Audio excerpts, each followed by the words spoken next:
Hello everyone. Coursera UPSC में आप सभी का स्वागत है। आज हम शुरू करते हैं अपना UPSC civil service test series. ये सेट नंबर 29 है। इसमें कुल 15 एमसीक्यू हैं। आपका जो भी सही हो, जितने भी क्वेश्चन, उसको आप नीचे कमेंट बॉक्स में बता दीजिएगा, जिससे हमें भी पता चले कि आप लोग कितना इसमें स्कोर कर पा रहे हैं। आप इस चैनल को सब्सक्राइब कर लिए, जिससे आपको आने वाली सीरीज़ का नोटिफिकेशन मिलता रहे। पीडीएफ के लिए आप टेलीग्राम पर जाकर सर्च कीजिए कोर्सेरा यूपीएससी और उसे ज्वाइन कर लिए। लोगो यहाँ पे लगा हुआ है या फिर नीचे डिस्क्रिप्शन में भी लिंक दिया हुआ, वहाँ से भी ज्वाइन कर सकते हैं। आज के सेट का कट ऑफ है 10। चलिए पहला क्वेश्चन देखते हैं। पहला क्वेश्चन कह रहा है, ब्रिटिश शासनकाल में पत्थरू घाट विद्रोह किससे संबंधित था? कथन ए कह रहा है आदिवासी विद्रोह, बी कह रहा है किसान विद्रोह, सी कह रहा है श्रमिक वर्ग आंदोलन, डी कह रहा है जनजाति आंदोलन। यहाँ जाति हो गया, जनजाति कर लीजिएगा, जनजाति आंदोलन। तो बताइए इनमें से कौन सा कथन सही है? उम्मीद है सभी लोगों ने आंसर लगा लिया होगा। जिन लोगों ने इसमें लगाया किसान विद्रोह, उनका बिल्कुल सही है। पत्थरू घाट जो विद्रोह था ये किसान विद्रोह था। और ये कब हुआ था? तो ये हुआ था जलियांवाला हत्याकांड के 25 साल पहले ही हो गया था, लेकिन इसका किसी भी बुक में जिक्र नहीं है। इसमें हुआ क्या था कि ब्रिटिश गवर्नमेंट ने असम के क्षेत्र को जब अब अधिग्रहित कर लिया था, तो वहाँ के भू माप कर करके मतलब भू राजस्व वसूलना प्रारंभ किया था। और भू राजस्व में वृद्धि होने के कारण किसान विरोध कर रहे थे कि इतना ज़्यादा वृद्धि नहीं होना चाहिए। तो क्या हुआ कि सेना ने गोलीबारी कर दी और वहाँ पे लगभग 100 के आसपास किसान मारे गए। इस जहाँ पे ये किसानों की हत्या हुई थी, घटना हुई थी, उसको शहीद स्तंभ वहाँ पे निर्माण किया गया, कुछ इस तरीके का है। और ये कब हुआ था? तो 28 जनवरी 1894 में हुआ था। ये कहाँ पे हुआ था? तो असम के दारंग जिले में पथरू घाट में हुआ था, जो कि गुवाहाटी से 60 किमी उत्तर पूर्व में स्थित है। और जलियांवाला हत्याकांड कब हुआ था? 13 अप्रैल 1919 को। 13 अप्रैल 1919 को जलियांवाला हत्याकांड हुआ था। इसके 25 वर्ष पहले ही ये घटना हो गई थी। लेकिन जलियांवाला हत्याकांड का हर बुक में जिक्र मिलता है आपको, लेकिन इस घटना का किसी बुक में जिक्र नहीं मिलता। तो इसलिए मांग चल रही है कि इसकी भी जिक्र होनी चाहिए। चलिए अगला क्वेश्चन देखते हैं। अगला क्वेश्चन कह रहा है कि बी निवेश सार्वजनिक क्षेत्र के उपक्रमों में सरकार की हिस्सेदारी को कम कर सकता है, या पीएसयू मतलब जो सरकार के पीएसयूज हैं उनके स्वामित्व को पूरी तरह से उच्चतम बोली लगाने वालों को ट्रांसफर कर सकता है। दूसरा कथन कह रहा है, वित्त मंत्रालय के तहत निवेश और लोक परिसंपत्ति प्रबंधन विभाग को सार्वजनिक उपक्रम में केंद्र के जो सरकार के जो पीएसयूज होते हैं उनके निवेश और प्रबंधन को जिम्मा सौंपा गया है। ये चीज़ कह रहा है। अगला कथन कह रहा है कि विगत 5 वर्षों में सरकार उस विनिवेश लक्ष्य को पूरा करने में असमर्थ रही है जिन्हें वर्ष के शुरुआत में रखा गया था। तो बताइए इनमें से कौन सा कथन सही है? उम्मीद है सभी लोगों ने आंसर लगा लिया होगा। और जिन लोगों ने इसमें लगाया है ए, उनका बिल्कुल सही है। यहाँ पे जो असमर्थ बात कहा गया है ये बिल्कुल गलत है। केवल हम 2020 का छोड़ दें तो बाकी हर वर्ष अचीव कर ली है गवर्नमेंट, तो ये कथन गलत हो जाता है। केवल 2020 में ही अचीव नहीं कर पाती, बाकी पिछले हर साल अचीव कर लेती, जो कि पहले के तीसरे कथन में कह रहा था कि 5 वर्षों में अचीव नहीं कर पाई है, तो गलत है। अन्य चीज़ें यहाँ पे देखिए, तो ये क्या करता है, पहले इसको अच्छे से हम समझ लेते हैं विनिवेश होता क्या है। देखिए, सरकार अपने राजस्व घाटे को कम करने के लिए, पूरा करने के लिए कैपिटल रेवेन्यू पे फोकस करती है। कैपिटल रेवेन्यू के अंतर्गत क्या करती है कि सरकार अपने पीएसयूज को बेचती है, उसका या तो पूरा सेल कर देगी या उसके कुछ शेयर कम कर लेगी। 2 तरीके से अपना करती है सरकार डिसइन्वेस्टमेंट। एक तो उसको डायरेक्ट बोली लगा के बेच देगी, जैसे कि मान लीजिए शेयर के उसके पास, गवर्नमेंट के पास कितने सारे पीएसयू है, बहुत सारे हैं। एयर इंडिया है, भारत पेट्रोलियम है, दिल्ली मेट्रो है, अन्य बहुत सारे हैं। तो उनके शेयर को सेल करने के लिए गवर्नमेंट 2 तरीके का प्रक्रिया अपनाती है। पहला, बोली लगा करके डायरेक्ट उसके पूरा सेल ही कर देना पीएसयू जी, और या तो शेयर कम कर लेना। 2 तो आप समझिए।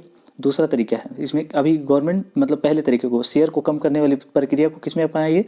तो एलआईसी में अपना रही थी, लेकिन ये अभी पूरा नहीं हो पाया है एलआईसी में। और दूसरा, पूरे पीएसयू को शेयर करने के लिए अगर एग्जांपल बताएं तो आप याद रखिएगा कि भारत एल्युमिनियम कंपनी जो था ये पूर्णतः बिक गया था 2001 में। कौन सी कंपनी ने खरीदा था इसको?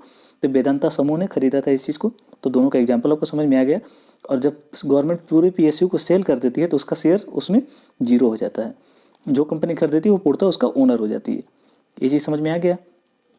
अब दूसरा चीज़ देखिए, वित्त मंत्रालय के तहत यहाँ पे बी गलती से जुड़ गए, हमें लगा यहाँ पे डिसइन्वेस्टमेंट है, लेकिन डिसइन्वेस्टमेंट डिपार्टमेंट है डी से। यहाँ तो निवेश और लोक परिसंपत्ति प्रबंधन विभाग दीपम को सार्वजनिक उपक्रम में केंद्र के निवेश का प्रबंधन करने के लिए जिम्मा सौंपा गया किसको? दीपम को। तो ये किसके अंतर्गत आता है दीपम? तो ये आता है वित्त मंत्रालय के अंतर्गत आता है दीपम। उम्मीद है आपको समझ में आया होगा। और ये क्या करता है, जो गवर्नमेंट के इन्वेस्टमेंट है उसका मैनेजमेंट करता है दीपम। ये फाइनेंस मिनिस्ट्री के अंतर्गत आता है। चलिए यहाँ पे आप देख लीजिए कि गवर्नमेंट ने किन किन सालों में, पिछले 5 सालों का बस यहाँ से देख लीजिए डेटा। तो यहाँ पे देखिए 36,000 रखी थी गवर्नमेंट, लेकिन 36,000 था यहाँ पे और 21,000 रिकवर की थी, तो थोड़ा करीब ही है। लेकिन यहाँ पे देखिए 2017-18 में तो कितना रखी है गवर्नमेंट, 1 लाख का, और 1,195 करोड़ अचीव कर ली थी, मतलब उसको बेच ली थी। और 2018-19 में देखिए तो यहाँ पे कितना गवर्नमेंट ने रखा है, 80,000 का, और 85,000 का सेल कर ली थी। वहीं 2019-20 में देखिए तो 1,05,000 का गवर्नमेंट करोड़ का गवर्नमेंट टारगेट रखी थी, और कितना बेच पाई थी, केवल 50,000 का ही बिक्री कर पाई थी। तो ये 19-20 वाला अचीव नहीं कर पाई थी। अब 20-21 वाला तो अभी जारी है। 20-21 वाला में अगर देखें तो 2,10,000 का टारगेट रखी थी, 1,69,000 बेच पाई थी। तो उम्मीद आपको समझ में आ गया होगा। 21 वाला तो अभी जारी है, अभी देखिए हो सकता है ये भी अचीव हो जाएगा। अभी तो कुछ समय बचा हुआ था, नहीं आज जो अभी तो थोड़ा सा बचा है, इसका डेटा आने के बाद पता चलेगा क्या हुआ। लेकिन फिलहाल यहाँ तक तो आप याद रखिए कि गवर्नमेंट कहीं ना कहीं 1-2 बार अचीव कर ली थी, 5 साल कंटिन्यू नहीं फेल हुई थी। चलिए अगला क्वेश्चन कह रहा है, देखते हैं। अगला क्वेश्चन कह रहा है कि संसद में राष्ट्रपति के संबोधन के बारे में निम्नलिखित कथनों पर विचार कीजिए। पहला कथन ये कह रहा है कि भारत में संसद में राष्ट्रपति के संबोधन की प्रथा 1919 भारत सरकार अधिनियम से शुरू हुई थी। दूसरा कथन कह रहा है कि अतीत में ऐसे उदाहरण मौजूद हैं जहां राष्ट्रपति के अभिभाषण को राष्ट्रपति के कार्यों का निर्वहन करने के लिए वाले उपराष्ट्रपति द्वारा किया गया था। जो राष्ट्रपति अभिभाषण देते हैं संयुक्त बैठक में, उसका अभिभाषण राष्ट्रपति ने देकर के उपराष्ट्रपति ने दिया था। दूसरा कथन ये कह रहा है। तीसरा कथन कह रहा है कि राष्ट्रपति का संबोधन वर्ष में एकमात्र अवसर है जब संपूर्ण सदन एक साथ बैठक करती है। तो बताइए इनमें से कौन सा कथन सही है। उम्मीद है सभी लोगों ने आंसर लगा लिया होगा, और जिन लोगों ने इसमें डी लगाया है उनका बिल्कुल सही है। यहाँ पे जो चीज़ दिया हुआ है 1919 से शुरुआत हुई थी, तो बिल्कुल सही है, 1919 से शुरुआत हुई थी, लेकिन इसमें कोई खास प्रोविज़न नहीं दिया था संयुक्त बैठक को लेकर के। लेकिन गवर्नर जनरल अनेकों मौक़ों पर विधानसभा और विधान परिषद का संबोधन किए थे संयुक्त बैठक के रूप में। तो ये चीज़ आपको समझ में आ गई होगी। और ये प्रथा कब से आई थी, तो राष्ट्रपति के संयुक्त बैठक के संबोधन की, तो ये 1919 के भारत सरकार अधिनियम के तहत हुई थी, जब गवर्नर जनरल विधानसभा और विधान परिषद का संबोधन करते थे संयुक्त रूप से। और दूसरा चीज़ यहाँ पे देखिए तो 1947-1950 तक ये संयुक्त बैठक नहीं हुई थी, विधानसभा की संयुक्त बैठक नहीं हुई थी। जो संविधान सभा था उसको विधानसभा भी बोला जाता है, तो उसकी संयुक्त बैठक नहीं हुई थी। जब हम स्वतंत्र हुए होने के बाद ये कुछ समय ऐसा रहा है 3 साल, इसमें संयुक्त बैठक नहीं हुई थी। लेकिन जब प्रथम राष्ट्रपति चयन हुए, राष्ट्रपति राजेंद्र प्रसाद ने 31 जनवरी 1950 को पहली बार लोकसभा और राज्यसभा के सदस्यों को संयुक्त रूप से संबोधित किया था। अब दूसरा फैक्ट यहाँ पे आप देख लीजिए, तो अभी तक जो सबसे ज़्यादा लंबा स्पीच देने वाले कौन रहे हैं, सबसे कम स्पीच देने वाले कौन है, और कौन से समय में उपराष्ट्रपति ने संबोधन किया था। तो देखिए 1964 में प्रेसिडेंट स्पीच को किसने किया था, तो वाइस प्रेसिडेंट उपराष्ट्रपति ने किया था 1964 में। दूसरा चीज़ अगर देखें तो सबसे कम समय तक का सबसे कम शब्दों में स्पीच देने वाले कौन से रहे हैं, पीएम मोरारजी देसाई रहे हैं 1977 में पीएम मोरारजी देसाई कितने वर्ड में दिए थे, तो 100 मतलब यूँ के लिए 1211 शब्द में ही इन्होंने अपना स्पीच कंप्लीट कर लिया था। और सबसे लंबा स्पीच किसने दिया था, तो ये दिया था प्रतिभा पाटिल ने। प्रतिभा पाटिल कब थी, 2009 में ये प्रतिभा पाटिल थी, और ये 9144 शब्द बोली थी, जिसमें उस समय पीएम कौन थे, मनमोहन सिंह थे, सेकंड टर्म में थे। तो उम्मीद आपको ये समझ में आ गया हो। चलिए अगला क्वेश्चन देखते हैं। अगला क्वेश्चन कह रहा है सीसा पृथ्वी की भूप्रकृति में प्राकृतिक रूप से पाए जाने वाला एक विषाक्त धातु है। इसके व्यापक उपयोग से विश्व के कई हिस्सों में व्यापक पर्यावरण संदूषण, मानव जोखिम एवं महत्वपूर्ण सार्वजनिक स्वास्थ्य समस्याएं उत्पन्न हुई हैं। निम्नलिखित में से कौन से तत्व सीसा प्रदूषण में योगदान कर सकते हैं। पहला कथन कह रहा है खनन से, बी कह रहा है, दूसरा कथन कह रहा है कि पेंट से, जो घरों में लगाए जाने वाला पेंट है उससे। तीसरा कथन कह रहा है कि मोटर वाहनों की बैटरी से। चौथा कथन कह रहा है कि आभूषण से, जो आभूषण पहनते हैं वो वाले। पांचवा कथन कह रहा है सौंदर्य प्रावधान या पारंपरिक दवाओं से। तो बताइए इनमें से किसके द्वारा सीसा का उत्सर्जन होता है, जिसमें सीसा की मात्रा पाई जाती है, लेड की मात्रा पाई जाती है। उम्मीद है सभी लोगों ने आंसर लगा लिया होगा। अगर जिन लोगों ने इसमें डी चुना है उनका बिल्कुल सही है। टूथपेस्ट में भी लेड पाया जाता है, अब याद रखिएगा। देखिए ये बहुत सारी चीज़ों में पाया जाता है, वैसे आप सभी लोगों को पता होगा, डी सभी लोगों ने लगाया होगा। देखिए दूसरी चीज़ें, देखिए सीसा खपत 3/4 किस में होता है, लेड में। मतलब ये जो हम घरों में बैटरी यूज़ करते हैं उसमें 3/4 यूज हो जाता है। तो आप बताइए जो हम अपने यहाँ सोलर पैनल बढ़ाने के लिए बात कर रहे हैं, ये कितना ग्रीन है, मतलब हमेशा हम कहते हैं ना ग्रीन रिन्यूएबल एनर्जी कितना रिन्यूएबल है, वो हमारे लिए कितना मतलब हेल्थ के लिए हमारे अच्छा है, आप खुद ऐसे सोच सकते हैं इस चीज़ से भी। अब दूसरा चीज़ यहाँ समझिए कि इसको लेकर के कौन सा कन्वेंशन है, तो ये चीज़ जरूर याद रखिएगा। तो बेसल कन्वेंशन है जो कहता है कि हैजार्डस जो भी मटेरियल होगा, हैजार्डस वेस्ट, उनका डिस्पोजल एक राष्ट्र से दूसरे राष्ट्र में नहीं किया जाना चाहिए। सामान्यतः देखेंगे आप कि जो विकसित राष्ट्र होते हैं वो लिस्ट डेवलप कंट्री में अपने जो हैजार्डस मटेरियल होते हैं उनको ट्रांसफ़र करते रहते हैं, ताकि उनके वहाँ किसी तरह की स्वास्थ्य समस्याएं उत्पन्न ना हो और जो विकासशील है वहाँ समस्याएं उत्पन्न हो जाए, इसीलिए वहाँ ट्रांसफ़र कर देते हैं। तो ये जो है बेसल कन्वेंशन, अब बेसल नॉर्म्स नहीं है, ये बेसल कन्वेंशन है, याद रखिएगा। और ये क्या कहता है कि उसको रोकता है कि हैजार्डस मटेरियल को या वेस्ट को कहीं और ना भेजा जाए। तो इसके लिए कौन सा है, बेसल कन्वेंशन। चलिए अगला क्वेश्चन देखते हैं।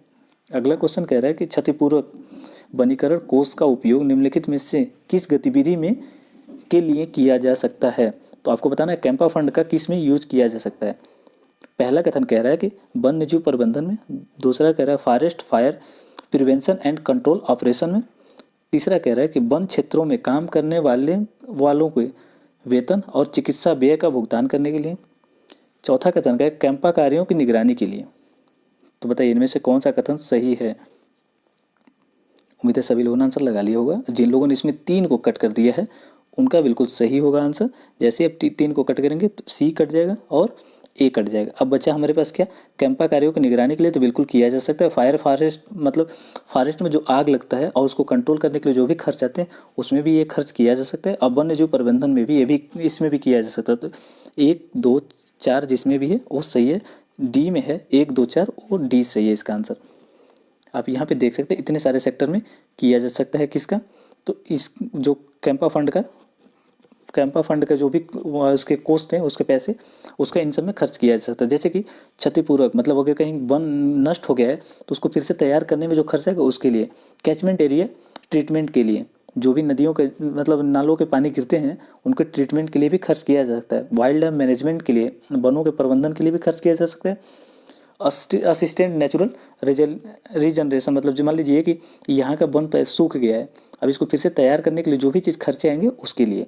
Forest fire prevention and control operations में इसमें भी किए जा सकते हैं। वन क्षेत्रों में मृदा और आर्द्रता संरक्षण के लिए इसमें भी किया जा सकता है। वाइल्ड लाइफ हैबिटेट प्रबंधन में सुरक्षा के लिए इसमें किया जा सकता है।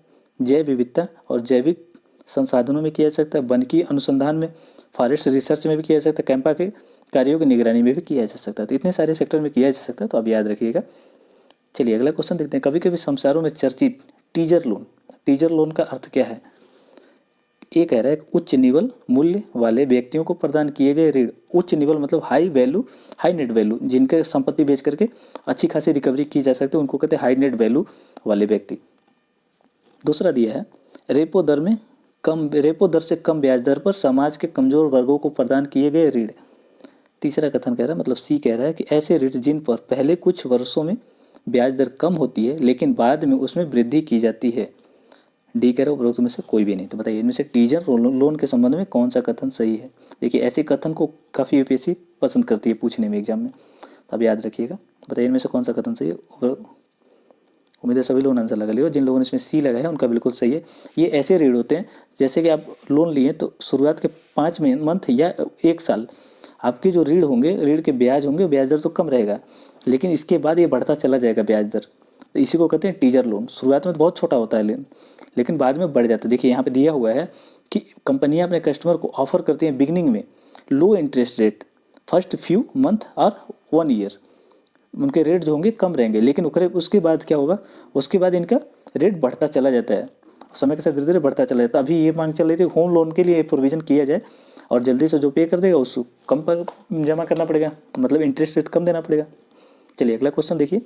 केंद्रीय भूजल प्राधिकरण का गठन किया गया था, किसके अंतर्गत किया गया था। केंद्रीय भूजल प्राधिकरण का। कथन 1 कह रहा है पर्यावरण संरक्षण अधिनियम 1986। कथन 2 कह रहा है जल प्रदूषण निवारण एवं नियंत्रण अधिनियम 1974। सी कह रहा है लोक देयता बीमा अधिनियम 1991। डी कह रहा है खतरनाक अपशिष्ट प्रबंधन एवं हैंडलिंग अधिनियम 1989। तो बताइए इनमें से कौन सा कथन सही है जिसके अंतर्गत CGWA का गठन किया गया था। जिन लोगों ने ये लगाया उनका बिल्कुल सही है। पर्यावरण संरक्षण अधिनियम 1986 के अंतर्गत इसका गठन किया गया था। अब कुछ यहाँ पे फैक्ट दिए हुए हैं। तो ये किस मंत्रालय के अंतर्गत काम करती है? कौन? CGWA ये काम करता है। जल संसाधन नदी विकास गंगा संरक्षण मंत्रालय के अधीन काम करता है। और इस किस मतलब इसका गठन कब किया गया था? तो 1986 अधिनियम के अंतर्गत अधिनियम की धारा 3 सब 3 के अंतर्गत किया गया था, भाग 3 के अंतर्गत किया गया था इसका गठन। चलिए अगला क्वेश्चन देखिए। अगला क्वेश्चन कह रहा है निम्नलिखित द्वीपों को पश्चिम से पूर्व की ओर व्यवस्थित कीजिए। लोकेशन बेस्ड क्वेश्चन है, तो बताइए इनमें से कौन सा है? पहला कथन दिया है सुमात्रा द्वीप, दूसरा दिया है सुलावेसी द्वीप और तीसरा दिया है जावा द्वीप। तो बताइए इनमें से कौन पश्चिम से पूर्व के अनुसार सबसे पहले पश्चिम में कौन आएगा? उम्मीद है सभी लोगों ने आंसर लगा लिया होगा। जिन लोगों ने इसमें लगाया है बी उनका बिल्कुल सही है। देखिए सबसे पहले सुमात्रा आएगा, फिर जावा आएगा, फिर सुलावेसी आएगा। आप यहाँ मैप में देख सकते हैं। देखिए यहाँ पे सुमात्रा है, जावा यहाँ पे है और सुलावेसी यहाँ पे है। उम्मीद आपको समझ में आया होगा। अन्य चीज़ें यहाँ पे देख लीजिए, इसको देखना हो तो यहाँ पे बुरनई, अभी इसका कैपिटल डूब रहा था तो इसने अपना कैपिटल को शिफ्ट किया। और फिर नीचे कमेंट में बताइए कि कहाँ पे नया कैपिटल स्थापित करने के लिए प्लान बना रहा है। तो ये जकार्ता यहाँ पे है। तो क्या जकार्ता में ही वो अपना नया कैपिटल बना रहा है? ये आपको बताना है। अन्य चीज़ें देखिए तो यहाँ पे देखिए बुरनई है, वियतनाम है, थाईलैंड है। चलिए अभी इसको एक और मैप मिलेगा, आगे क्वेश्चन एक और है, वहाँ पे हम प्रैक्टिस कर लेंगे। अगला क्वेश्चन है कभी कभी समाचारों में चर्चित शेंगेन क्षेत्र क्या है? शेंगेन क्षेत्र स्थित है कहाँ पे है? ये आपको बताना है। शेंगेन क्षेत्र कथन एक कह रहा है कि पूर्वी एशिया में, बी कह रहा है दक्षिण पूर्व एशिया में, सी कह रहा है कि पश्चिम यूरोप में, डी कह रहा है लैटिन अमेरिका में। बताइए कि शेंगेन क्षेत्र कहाँ है? जिन लोगों ने इसमें लगाया पश्चिमी यूरोप तो बिल्कुल सही लगाया है, ये पश्चिमी यूरोप में है शेंगेन क्षेत्र। अब शेंगेन क्षेत्र को कुछ इस तरह से समझिए कि देखिए शेंगेन क्षेत्र मतलब वो क्षेत्र है जो अपने राष्ट्र मतलब सीमाओं पे किसी तरह का पासपोर्ट नहीं लगाते हैं। ये वो राष्ट्र हैं जो शेंगेन क्षेत्र मतलब यूरोपियन यूनियन के मेंबर हैं। ये लोग इसमें से कुछ यूरोपियन मेंबर के यूनियन के मेंबर नहीं है लेकिन शेंगेन क्षेत्र के मेंबर हैं।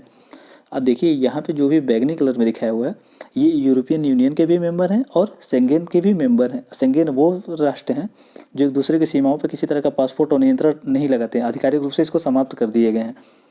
तो वो सारे हैं। अब देखिए कुछ ऐसे भी राष्ट्र हैं जो यूरोपियन यूनियन के मेंबर तो नहीं है लेकिन शेंगेन के मेंबर हैं, जैसे कि आइसलैंड हो गया, नॉर्वे हो गया। ये क्या है? यूरोपियन यूनियन के मेंबर नहीं है लेकिन शेंगेन के मेंबर हैं। लेकिन कुछ ऐसे भी हैं राष्ट्र जो शेंगेन के मेंबर नहीं है, यूरोपियन यूनियन के मेंबर है। तो कभी भी आपसे ये पूछा जा सकता है कि निम्न में से कौन कौन शेंगेन के मेंबर हैं, कौन कौन यूरोपियन यूनियन के मेंबर है। तो आपसे पूछा लगा जाएगा तो वहाँ कन्फ्यूज हो सकते हैं। तो बस थोड़े से मेंबर हैं, आप ध्यान रखिए। देखिए जो आयरलैंड है ये क्या है? शेंगेन का मेंबर नहीं है लेकिन यूरोपियन यूनियन का मेंबर है। रोमानिया यहाँ पे है, बुल्गारिया है। अब इनका नाम थोड़ा सा याद रखिएगा। अब दूसरी चीज़ें बाकी वही सारी चीज़ें तो हैं जो यूरोपियन देश में शामिल हैं, वो 26 देश हैं। इनमें से 26 देश टोटल हैं जो शेंगेन के मेंबर हैं और यूरोपियन के भी मेंबर हैं, दोनों में सम्मिलित हैं ये। बाकी सारे एक बार लोकेशन अच्छे से ध्यान से देख लीजिएगा तो सही रहेगा। चलिए अगला क्वेश्चन है भारत में खाद्य तेल के उत्पादन में के प्राथमिक क्षेत्र निम्नलिखित में से कौन से हैं? पहला दिया सोयाबीन, दूसरा दिया मूंगफली, तीसरा दिया कपास बीज, चौथा दिया चावल की भूसी और पांचवा दिया तिल। तो बताइए इनमें से कौन से प्राथमिक स्रोत हैं तेल के उत्पादन के लिए? उम्मीद है सभी लोगों ने आंसर लगा लिया होगा। जिन लोगों ने इसमें यहाँ पे चावल की भूसी और कपास बीज को कट किया है, जैसे ही आप 4 को कट करेंगे तो ए कट जाएगा और हमारा ए कटने के बाद फिर डी भी कट जाएगा और 3 को आपने बी कपास का बीज कट किया तो सी भी कट जाएगा। जिन लोगों ने बी लगा दिया ऐसे में उनका सही है। देखिए अभी गवर्नमेंट ने एक स्कीम लॉन्च की है, उस स्कीम का क्या नाम है? तिलहन मिशन। तिलहन मिशन का उद्देश्य ये है कि 2030 तक हम आत्मनिर्भर बनेंगे किस में? तिलहन उत्पादन में। और इसके लिए गवर्नमेंट ने 3 क्षेत्र को नामित किया है, मतलब 3 सेक्टर को चयन किया है। वो तीनों क्या हैं?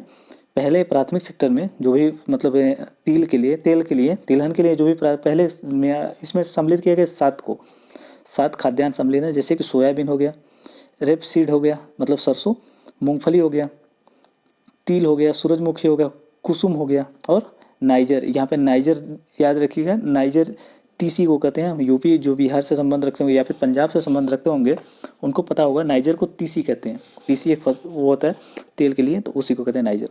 चलिए अब दूसरा देखते हैं। दूसरे में विभाजित किया गया गैर खाद्य में, ये इसमें 2 चीज़ें अरंडी और एक कॉस्टर ऑयल कहते हैं अरंडी को, और अलसी, सॉरी यहाँ पे अलसी को तिलसी कहते हैं, ना कि नाइजर को। नाइजर को मुझे तो नहीं पता, आप नीचे कमेंट बॉक्स में बता सकते हैं नाइजर को लोकल लैंग्वेज में क्या कहते हैं। अलसी, तीसी जो होता है उसको अलसी कहते हैं, यहाँ पे दिया हुआ वो गैर खाद्य पदार्थ में आता है। और दूसरा श्रेणी में देखें तो 3 श्रेणी में तो 2 हो गया, एक तो खाद्य पदार्थ में था, एक गैर खाद्य में। अब दूसरा श्रेणी में देखिए, चावल की भूसी, कपास बीज और विलायक निकाले तेलों, मतलब ये जो भी हो नहीं पता, इसको याद करने की कोई खास जरूरत भी नहीं है, बस इतना याद रखिएगा कि ये किससे संबंधित है, तो मिशन तिलहन के अंतर्गत ये सारे सम्मिलित हैं। और इसको 3 श्रेणी में विभाजित किए गए, एक खाद्य में, एक गैर खाद्य में, और तीसरा वाला जो है वो उसमें ताड़ तेल और नारियल अन्य चीज़ें सम्मिलित हैं। बस इतना मोटा मोटा याद रखेंगे तो सही रहेगा। और आपसे कभी कई बार पूछा जाता है कि भारत कितनी ज़्यादा मतलब उर्वरता होने के बाद भी क्यों तेल के लिए वो आत्मनिर्भर नहीं बन पाया है, तो आप इन कारणों को बता सकते हैं और गवर्नमेंट की स्कीम को बता सकते हैं, गवर्नमेंट क्या काम कर रही है तेल के सेक्टर, तिलहन के सेक्टर में आत्मनिर्भर होने के लिए। चलिए अगला क्वेश्चन देखते हैं। अगला क्वेश्चन कह रहा है ग्लोबल हंगर इंडेक्स 2020 में निम्नलिखित कथनों पर विचार कीजिए। पहला कथन कह रहा है ग्लोबल हंगर इंडेक्स 2020 में शामिल कुल देशों में से 3/4 मतलब थर्ड फोर्थ मतलब 75% से अधिकांश देशों की स्थिति भारत से बेहतर है। दूसरा कथन कर रहा है ग्लोबल हंगर इंडेक्स के अंतर्गत विश्व के वैश्विक क्षेत्र और देश स्तर पर भूख का व्यापक स्तर मापन ट्रैक किया जाता है। तीसरा कथन के खाद्य और कृषि संगठन ग्लोबल हंगर इंडेक्स को प्रकाशित करता है। तो बताइए इनमें से कौन सा कथन सही है। उम्मीद है सभी लोगों ने आंसर लगा लिया होगा। जिन लोगों ने 1 और 2 लगाया मतलब ए लगाया उनका बिल्कुल सही है। यहाँ पे ग्लोबल हंगर इंडेक्स को निकालता है FAO नहीं निकालता है, कृषि खाद्य संगठन नहीं निकालता है, इसको निकालता है world wide concern world wide उसका नाम है, वो निकालता है। और वर्ल्ड हंगर हेल्प निकालता है। इसको दोनों मिल करके ज्वाइंटली निकालते हैं और हर साल निकालते हैं इस इंडेक्स को। और देखिए दूसरा चीज़ यहाँ पे आपको याद रखना है कि भारत की स्थिति हर साल बेहद खराबी होती जा रही है, लेकिन देखिए इस बार क्या हुआ है कि 107 देशों में भारत को 94वां स्थान मिला हुआ है वर्ल्ड हंगर इंडेक्स में। और पिछले वर्ष क्या था, 117 देशों में 102 नंबर भारत का था, जो कि इसके पड़ोसी देशों के अनुसार भी बहुत बेहद खराब है। हमारे वहाँ पाकिस्तान देखिए पड़ोसी, इसका भी 88 रैंक है, नेपाल का 73 है, बांग्लादेश का 75 है, इंडोनेशिया का 70 है। इनके भी देश इतने अच्छे हैं, हमसे तो बेहद खराब, मतलब हमारी स्थिति तो इनसे भी बदतर खराब है। अब देख लीजिए नाइजीरिया का यहाँ पर 98 है, इसका भी तो काफ़ी अच्छा है, लेकिन इस वर्ष नाइजीरिया हमसे नीचे हैं, ये सारे नीचे हमसे हैं। रवांडा 97 है, नाइजीरिया 98, हमारा 94 है, नाइजीरिया हमसे थोड़ा सी तो नीचे है। अफगानिस्तान 99 है, लाइबेरिया 102 है। अब इनसे तुलना करना अच्छा थोड़ी है। चलिए अगला क्वेश्चन देखते हैं। अगला क्वेश्चन है सिगूर पठार के बारे में निम्नलिखित कथनों पर विचार कीजिए। सिगूर पठार विंध्य श्रेणी सतपुड़ा श्रेणी के बीच एक महत्वपूर्ण वन्यजीव गलियारे के रूप में उल्लेखित है। दूसरा कथन कह रहा है कि सिगुरु पठार बड़ी संख्या में हाथियों और बाघों की आबादी के लिए विख्यात है। तो बताइए इनमें से सिगुर पठार का संबंध किससे है। उम्मीद है सभी लोगों ने आंसर लगा लिया और जिन लोगों ने 2 लगाया उनका बिल्कुल सही है। सिगुर पठार ये विंध्यन और सतपुड़ा रीजन में नहीं है, ये स्थित है तमिलनाडु के रीजन में।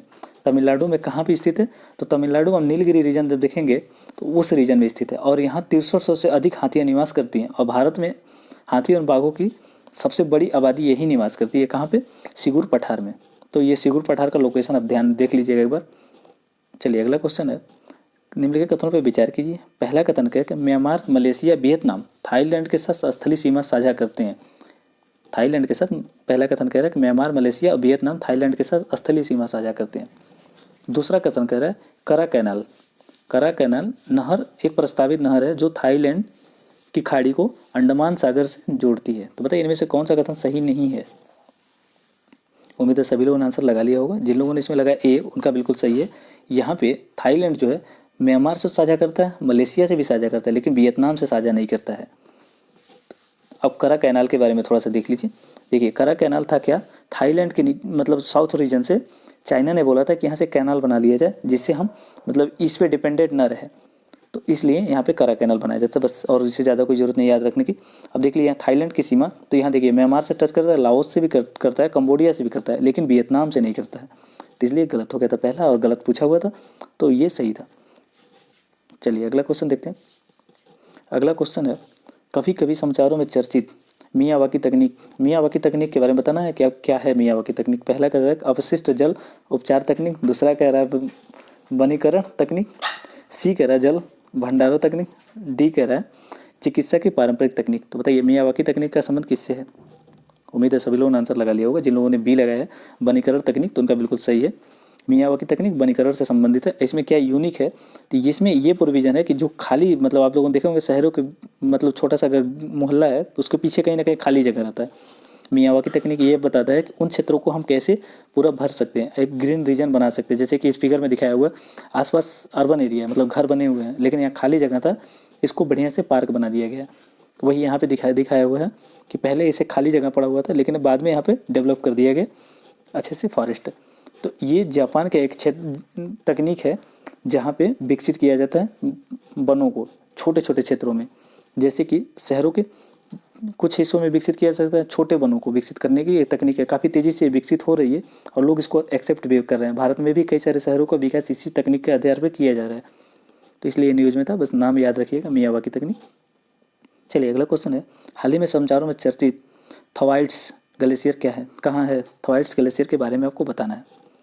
थोवाइट्स ग्लेशियर पहला कह रहा है फिनलैंड में है, दूसरा कह रहा है बी आइसलैंड में है, सी कह रहा है स्वालबार्ड में है, डी कह रहा है अंटार्कटिका में है। तो बताइए इनमें से कौन सा सही है? उम्मीद है सभी लोगों ने आंसर लगा लिया होगा। जिन लोगों ने अंटार्कटिका लगाया उनका बिल्कुल सही है। ये बहुत बड़ा ग्लेशियर है और जिसके पिघलने की दर काफ़ी तेज़ बढ़ गई है और ऐसा माना जाता है कि अगर ये इसका पूरा बर्फ़ पिघल गया तो पृथ्वी का आधा मीटर जो हमारे वहाँ स्थलखंड का जल स्तर है वो आधा मीटर के लगभग बढ़ जाएगा। और जिस दिन ये पिघल गया पूरा, उस दिन क्या होगा, जल स्तर बढ़ जाने से बहुत सारे द्वीप आइसलैंड और डूबने के कगार पे आ जाएंगे। इसीलिए ये माना जाता है कि जिस दिन ये डूब गया, डूम्स डे ग्लेशियर माना जाएगा, क़यामत के दिन माने जाएंगे। जिस दिन ये पूरा पिघल गया उस दिन, वो दिन क़यामत का दिन होगा। तो इसीलिए ये चीज़ें काफ़ी ज़्यादा संवेदनशील हो गई हैं, वैज्ञानिक काफ़ी ज़्यादा चिंता में है इसको लेकर के। और ये काफ़ी बड़ा विशाल मतलब ग्लेशियर है और ये ब्रिटेन के लगभग बराबर क्षेत्रफल के बराबर है, इसीलिए काफ़ी चेतावनी का कारण बना हुआ। तो आप याद रखिएगा ये सी, बाकी सारी चीज़ें सही था। थोवाइट्स ग्लेशियर तो याद रखिएगा, और डूम्सडे ग्लेशियर भी याद रखिएगा। एक वोल्ट नाम की स्कीम चलाई गई थी, मतलब बीज को संरक्षित किया गया था क़यामत के दिन के लिए। कभी पृथ्वी पलट जाए तो वहाँ से बीज, मतलब या कोई आपदा आ जाए तो बीज वहाँ से निकाल के यूज कर लिया जाए। तो वो कहाँ पे सेट किया गया? नॉर्वे में सेट किया गया, उसको रखा गया। तो वो चीज़ भी याद रखिएगा। तो उसको VOLT बिल्ड VI ऐसे कुछ है उसका नाम, थोड़ा सा सर्च कर लीजिएगा। तो इसी से संबंधित वो भी था। तो आप यहाँ पे डूम्सडे ग्लेशियर आ गया, तो इसको डूम्सडे ग्लेशियर कहते हैं, उसको बस डूम्सडे कहते हैं कि क़यामत के दिन के लिए उसको यूज़ किया जाएगा वहाँ पे। डूम्सडे सीड्स उसका नाम है। चलिए बस आज के लिए बस इतना ही। जिन लोगों ने देखा और अपना स्कोर बताइएगा ज़रूर नीचे कि आपने कितना सही किया। ये सीरीज़ देखने के लिए धन्यवाद।